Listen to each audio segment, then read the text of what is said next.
Okay, I'm going to be talking more about exercises in chapter 4. Last time I did exercise 4.1. Today I'll start with 4.2. Exercise 4.2, in your judgment, are any of these claims less credible than the others? I'll do three of these, or the first three pairs. Let's compare statements 1 and 2, where we want to find out which one is less credible of the two. Statement 1 says, they've taught crows how to play poker. State 2 says, claim 2, the center of the earth consists of water. Okay, if I was given these two claims, I would say, which one is the least credible? I would say number 1 is the least credible. They've taught crows to play poker. I don't believe, that's very, very unlikely. Almost impossible. Statement 2 says the center of the earth consists of water. That's very unlikely too. That's almost impossible too. But I think it's more likely than statement 1.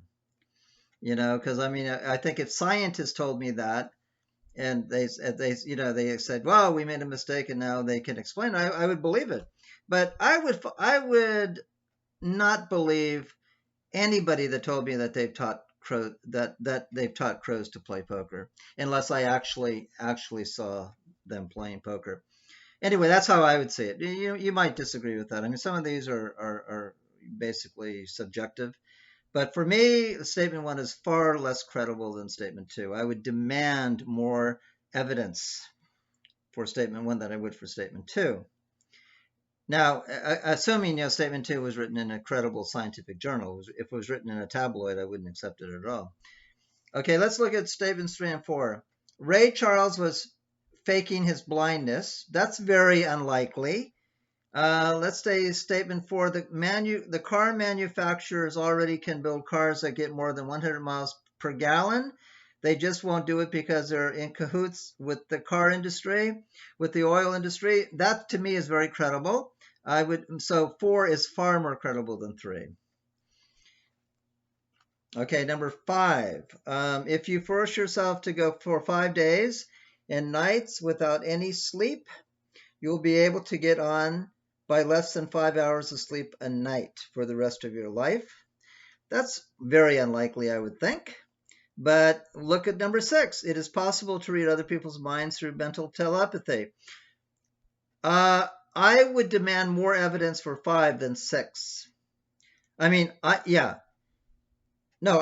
would demand more evidence for 6 than 5. I think 6, to me, is more likely to be true. 5 is more likely to be true than 6. 6 says it is possible to read other people's minds through mental telepathy. From the research I've done on that, none of the studies showed that.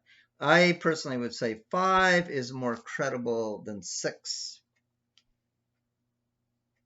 Well, let's do 7 and 8. Okay, what's more credible and less credible? 7, a diet of mushrooms and pecans supplies all necessary nutrients.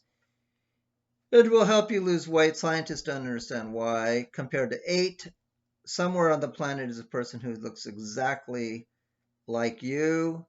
I would say that is far less likely to be true than 7. So I would say 8 is less credible than 7. Okay, anyway, that has to do with initial plausibility of claims. And to answer those questions, you basically have to appeal to your background information and just what you know about the world and what you know about people and so on. Some of these people will disagree over, you might say one is more, from your standpoint, you might say something is more credible than something else, where somebody else might disagree. But in any case, in all of these claims demand evidence. You shouldn't accept any of these claims just because somebody says so. You should check it out. Check it out. Listen to people who disagree. Listen to opponents, opposing viewpoints. Don't just listen to the people making the case. Okay, that was exercise 4.2. Now I'm going to look at exercise 4.3. This is on page 121. Exercise 4.3. Exercise 4.3 says, list as many irrelevant factors as you can think of that people often mistake for signs of a person's truthfulness. And it gives an example of firm handshake. You think if somebody, has a firm handshake, they must be truthful. Some other ones that I came up with, and you could come up with your own. I would say, I would say it's a mistake to judge a person's truthfulness on the way they dress. Okay, let's say they dress really nicely. That doesn't mean they're more truthful. Also, on how much money they have. Just because somebody has a lot of money doesn't mean they're more truthful. And let's say somebody is constantly talking about how truthful they are. They keep saying, "I'm an honest person." I would think that would indicate that they're less honest. But it definitely doesn't make me think that they're more honest. Irrelevant factors you could think of that people often mistake for truthfulness. So the way they dress, the amount of money they have, the kind of car they drive, the fact that they say that they're truthful, the fact that they smile, the fact that they're friendly. These to me are irrelevant when it comes to considering their truthfulness. Exercise 4.4, list as many irrelevant factors as you can think of that people often mistake for signs of expertise. Well, one thing I would say, if they say they're an expert, that doesn't make that doesn't make them an expert. So I think that's irrelevant. Another one would be like if somebody, you have a friend that says, "Oh, I know this person who's an expert." That doesn't make it any more likely that the person really is an expert. Another thing that a lot of times people think somebody's an expert because they know a lot more about a subject than you do. You may not know nothing about a certain subject, and the other person knows a lot more than you do, but you know nothing. So you might think, wow, they're really an expert. You may know nothing about physics, and they've taken a class in physics, so they know a lot more than you know, and so you think, wow, they're really an expert. So the fact that they know more than you doesn't make them an expert. And another thing, too, that often people mistake for expertise is if somebody is an expert in one field, often the person might claim expertise in another field, and they think that, well, because I'm an expert in one field, I'm an expert in another field, too. Well, that doesn't follow. You might be an expert in physics, but it doesn't mean you have anything to say about global warming. It doesn't mean you're an expert in that. So these are some of the, you could come up with your own list, too. I mean, these are just 3 or 4. Exercise 4, let's see here. 6, we'll do 4.6. I don't think there's much in 4.5. Someone, oh yeah, exercise 4.5. The question at the end is, if someone is known to have been dishonest about one thing, should we automatically be suspicious of his or her honesty regarding other things? My answer to that would be yes. I mean, if you know that a person has lied to you and been dishonest about one thing, I would say that I would not trust the other person about other things too. I wouldn't, give the person a break. I would say, well, look, if this person lied about that, then why wouldn't he lie or she lie about something else? So I would say yes. If somebody lies about one thing or they're dishonest about one thing, to me, it's more likely that they're going to be dishonest about something else.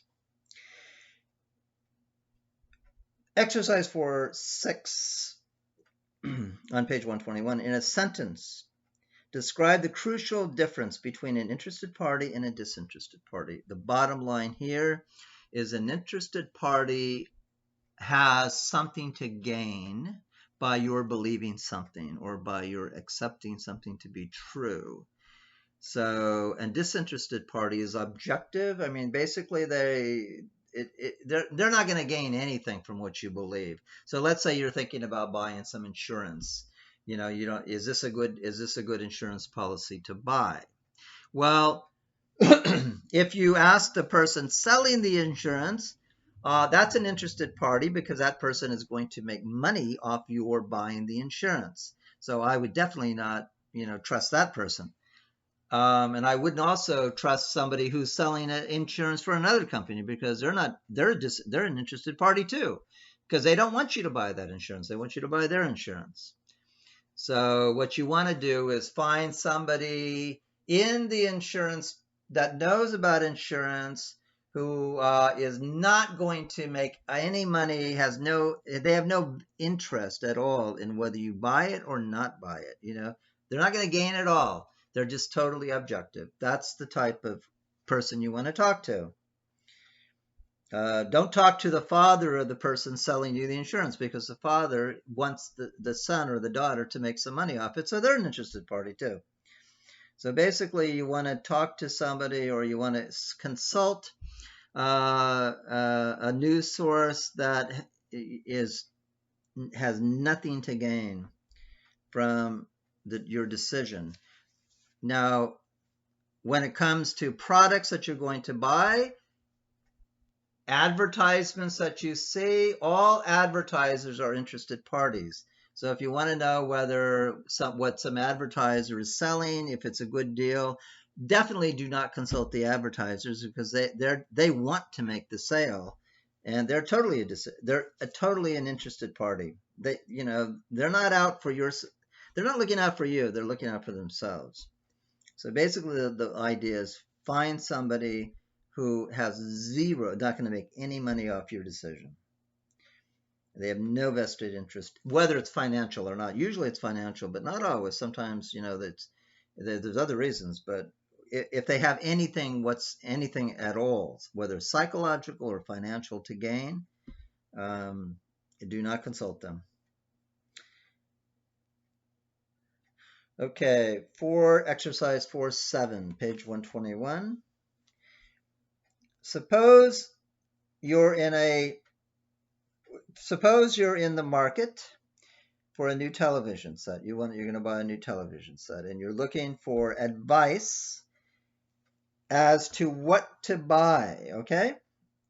Identify which of the following persons' subjects is likely to be an interested party and which is not. Okay, so you're going to buy a television. Okay, so number 1, a flyer from a local store that sells televisions. Well, they're an interested party. So yeah, because they want you to buy the TV. They want you to buy the TV. They're going to make money off you. So they're an interested party. What they say, is you should be very suspicious of. Okay, 2, the Consumer Reports website. Okay, the Consumer Reports is they are an objective agency. Their job is to give you the information so you can make a wise choice. They're totally disinterested. They're not making any money off this stuff. They're just trying to give you the information to allow you to know what products out there are good or bad, from what they've heard from other people and so on, and their own investigations. So they're disinterested. So they're a good source to consult, because they're not going to make any money off you. 3, a salesman at a local electronics store. No, they're an interested party. The salesman is working for the company, and his job is, or her job is, to sell the product. They're going to make money off it. So obviously they're going to tell you, oh, it's a great product. They're not going to tell you anything bad about it. So that's not good. For the Sony website, no, they're an interested party too, because they want to sell their Sony products, and they're going to try to make other products look bad. So they're totally interested. So be very suspicious of those type of Sony websites, or any other website that represents a specific product. 5, an article in a major newspaper about television sets, including some rankings of brands. An article in a major newspaper about television sets. Okay, that's disinterested.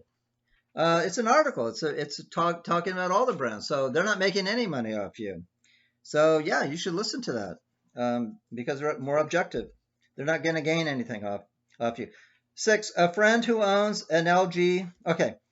Well, I'm not really have time in this one, because I'll do this for next lecture. Okay, that's all for this one. So I've gone through exercises 4.1 to 4.6 now. And basically, I want to go through all the exercises in chapter 4. Okay, see you next time.